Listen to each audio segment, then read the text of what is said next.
Hi friend, নতুন video শুরু করছি। আপনাদের জানাতে আমার জীবনের কিছু কথা আপনাদের কাছে শেয়ার করতে। ভালো থাকবেন, সবাই সুস্থ থাকবেন। তো আমি বিয়ে করেছিলাম, 3 বছর হয়েছে প্রেম করেছি। আমার তার সাথে সম্পর্ক 2 বছর আমরা বিয়ে করেছি, 1 বছর প্রেম করেছি। মোটামুটি সে আমার ভালোবাসায় মুগ্ধ না, সে আরও অন্য বেটার কাউকে চুজ করতে চায়, বেটার কাউকে ও ডিজার্ভ করে।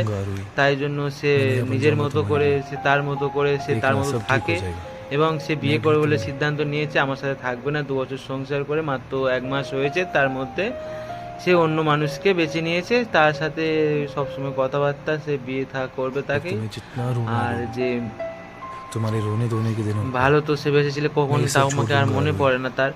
তাও ভালো থাক, আমি তো ছেলে, আমি তো চালিয়ে নিতে পারবো আমার জীবনকে। তুমি ভালো থেকো, সবসময় চাইবো, কোনোদিন খারাপ চাইবো না, অভিশাপ দেবো না কোনোদিন। তুমি ভালো থেকো, চালিয়ে নিতে পারবো আমি নিজেকে। তুমি তোমার মতো ভালো থাকো, সুস্থ থেকো। আর স্বপ্নরা সবাই ভালো থাকবেন। ভিডিওটা আজকে এই পর্যন্ত, আবার কোনো একদিন দেখা হবে।